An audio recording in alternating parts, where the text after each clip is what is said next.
নানান সময় আমরা আতঙ্কে ভুগি। আমি তো এতদিন সব আওয়ামী লীগের সার্ভিস দিয়েছি, আমি তো আপাবন্দনায় ব্যস্ত ছিলাম, তো এই জন্য আমি বিপদে পড়ে যাই কিনা। একটা প্রতিষ্ঠানের ক্ষেত্রে আমরা জানি যে এই প্রতিষ্ঠানটা প্রতিনিয়ত এমন কিছু সংবাদ প্রকাশ করছে যেই সংবাদগুলি প্রকাশ করা বাংলাদেশে একরকম প্রচলিত আইনেই নিষিদ্ধ।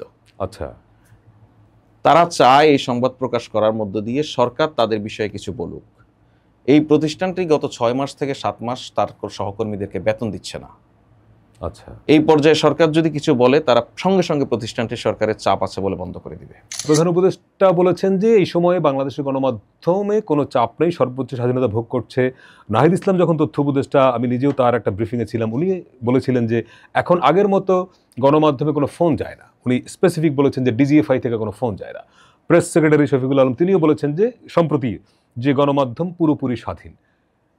এইটা হলো একটা দিক।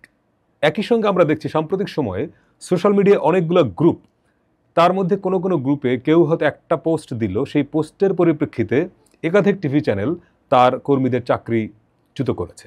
সম্প্রতি ইন্ডিপেন্ডেন্ট টেলিভিশন একটা সংবাদ প্রত্যাহার করে ক্ষমা চেয়েছে। ইত্তেফাক ক্ষমা চেয়ে ওই সাংবাদিককে চাকরিচ্যুত করেছে ও ঘোষণা দিয়েছে। তাহলে এই সরকারের যে দাবি যে গণমাধ্যমে কোনো চাপ নেই, উপরন্তু সোশ্যাল মিডিয়ায় কিছু গ্রুপের প্রেসারে সংবাদ মাধ্যমগুলো যে চাপবোধ করছে, একটু সাংঘর্ষিক কিনা?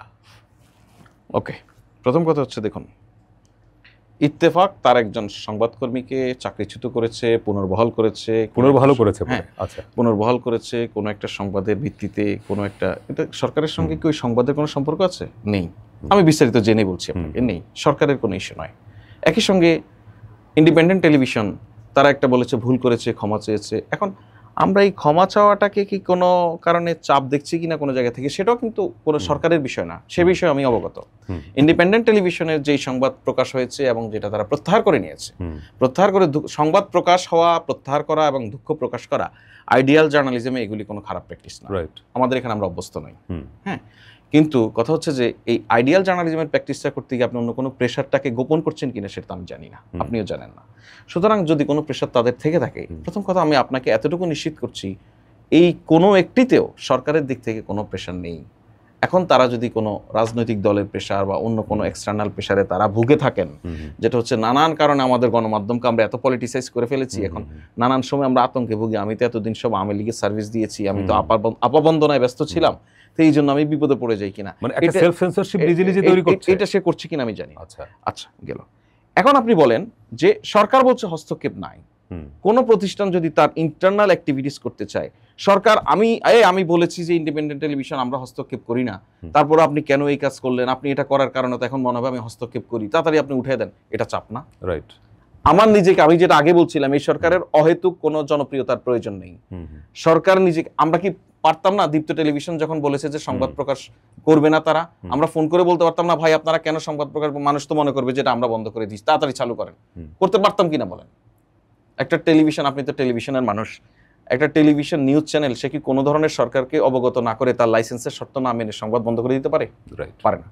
সুতরাং সে তার মন মতো করে এই জিনিসটা করেছে। সরকারের দিক থেকে ইভেন এটাও বলা হয়নি যে আপনি এটা আবার চালু করেন, ওটাও এক ধরনের প্রেশার। এগুলো কেন করছে বলে মনে হয়? এবার আপনি আসেন যে কেন করছে। আমি আপনাকে একটা বিষয় শুধু বলি, এবং আমি আপনাকে রিকোয়েস্ট করবো আপনি আমাকে প্রতিষ্ঠানের নাম জিজ্ঞেস করবেন।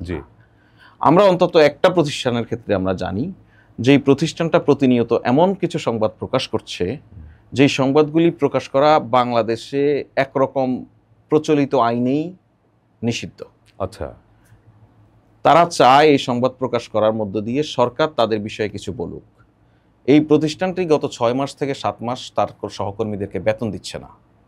আচ্ছা, এই পর্যায়ে সরকার যদি কিছু বলে তারা সঙ্গে সঙ্গে প্রতিষ্ঠানটি সরকারের চাপ আছে বলে বন্ধ করে দিবে। আচ্ছা, বন্ধ করে দিয়ে ওই প্রতিষ্ঠানে চাকরি করা যায় শত শত সংবাদকর্মী। একটা প্রতিষ্ঠানে তো শুধু সংবাদকর্মীরাই কাজ করে না, একজন পিয়ন, দারোয়ান, কত লোক থাকে। এই সবাইকে সরকারের ঘাড়ের উপর বন্দুকটা রেখে বিনা বেতনে বিদায় করে দেওয়ার পরিকল্পনা।